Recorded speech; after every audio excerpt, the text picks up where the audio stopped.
Your podcast is a powerful tool that serves your audience and your business. But how do you manage it all, bring in new listeners, and convert those listeners into customers? That's what this show is all about. Welcome to Podcasting for Educators. I'm Sarah Whitaker, classroom teacher turned podcast manager, and I'm here to help you get the most out of your show, all while making an impact on other educators. Hello, and welcome back to another episode of Podcasting for Educators. If you're listening to this live, we are officially in December, which is crazy to think about. The end of the year is approaching so fast. And today is the beginning of a new series that I will be doing that's going to lead us up into the new year.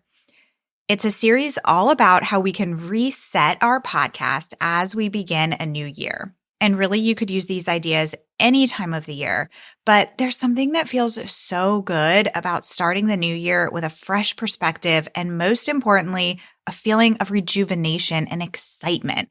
That's really what I want this series to do for you. I know that if you've been podcasting for a while, it's easy to get in these ruts, and this is just a great time to really do some reflection and do some dreaming about what you want your podcast to look like in the next year. So hopefully by the end of this series, you will have this new sense of excitement around your podcast and be absolutely pumped to go into the new year with some brand new ideas and new perspective. To kick things off, we are focusing on reflection and clarity today. When I first sat down to put together this episode, I was going to focus on goal setting, but I've done an episode on goal setting before, which I'll mention later. And I really want you to get clear on a few things before you can really think about specific goals that you want to set when it comes to things like your downloads or your income. I'm going to go through some ways that you can reflect on the progress that you've made over the last year, and then we're going to visualize what you want the next 6 months to 1 year to look like for your podcast. If you're at home, you are welcome to actually pause and jot down some notes as I talk through this. But more than likely, you are probably multitasking while you're listening to this, which is totally fine. This episode is really meant for you to just get your wheels turning about progress that you've made and where you want to go. Today, we're really setting the stage for this series of episodes that's going to air in the coming weeks.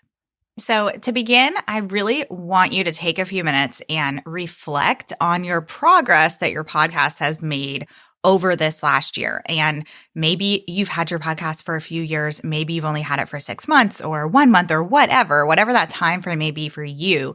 But I want you to do a little bit of reflection. And like I said, this doesn't have to be a formal thing where you sit down and look at all of your data or anything like that. This is really just meant for you to just actually give yourself some space to think about the progress that you've made.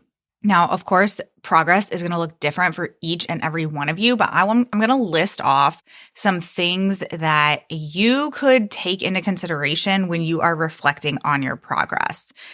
So progress for your podcast could include audience growth, audience retention, content quality. And when I say content quality, this could include the actual quality of your episode content. Like, do you feel like you have improved on the content that you're putting out there, whether that's the actual content itself or just the delivery of that content? We are all kind of finding our footing when we first start our podcast. And I know many of us don't like to go back and listen to those very early episodes. So think about that. Has your delivery gotten better since you first started your podcast? Has the actual content, the way that you're structuring it, the things that you are sharing with your audience, has that content improved in the last year? Content quality could also include show notes. I know that for a lot of you, show notes are something that maybe you weren't doing in the beginning, or maybe you're still not doing them. So is this something that you have improved upon this year? Content quality could also include guests that you've had on. Have you made some progress in terms of the guests that you are inviting onto your show?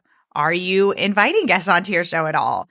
Some of you start your podcast saying, okay, I'm just going to do solo episodes in the beginning. I'm going to add on guests when I can. but maybe that never actually happened. Or maybe you're not actually pitching the guests that you really, really would love to come onto your show. When we think about the progress that we've made, you might think about audience engagement. Has there been any progress with things that you have tried to get your audience more engaged? Have you made progress with conversions? So, are you seeing your email list growing based on things that you are promoting in your episodes? Are you making sales on the things that you're promoting on your podcast? Have you made progress with your routines? This could be planning, recording, producing, releasing episodes consistently, collecting data. These are all little types of routines that go along with our podcast. Have you made progress there? Maybe in the beginning you were kind of winging it, doing the episode the night before it goes live, and now you're a week ahead or 2 weeks ahead. That's progress. Where have you made progress when it comes to your podcast routines? So all of those things are kind of just examples of what you could take into consideration when you think about your individual progress with your show. And I would love for you to kind of nail down what are 1 to 2 areas, specific areas that you have made progress in this year. And then what are 1 to 2 areas where you haven't made as much progress as you had hoped you would make? Now, those things might be worth getting your notes app out on your phone and just jotting that down real quick. Those 1 to 2 areas that you have made progress in this year to allow yourself that little tiny celebration of, hey, look at this. I really have made progress with my downloads or with my recording schedule or with my audience engagement, whatever it may be. And then what are 1 to 2 areas that you haven't made as much progress as you'd hoped? Go ahead and jot that down in your notes app so that that kind of stays top of mind for you. And as we go through this series, you can really have that in the back of your mind and be thinking about action that you can take to really improve in those areas in the upcoming year. Okay, so that was the first piece that I wanted you to do today, was just do a little bit of informal reflection on your progress for this past year. Next, I want you to visualize what's to come in the new year. If you're listening to this in real time, that would be for 2024. This year, maybe you've accomplished some amazing things with your show. Now let's think about the year ahead. This is your opportunity to really reset and really picture what you want the next year for your podcast to look like. So when you begin to visualize this next year, what do you see? Again, I'm going to give you some examples to kind of get your wheels turning. And I want you, as I'm listing these out, to be thinking about your unique situation. So when you are visualizing the upcoming year, what do you want for your podcast? What do you see? Maybe it's reaching a very specific number of downloads.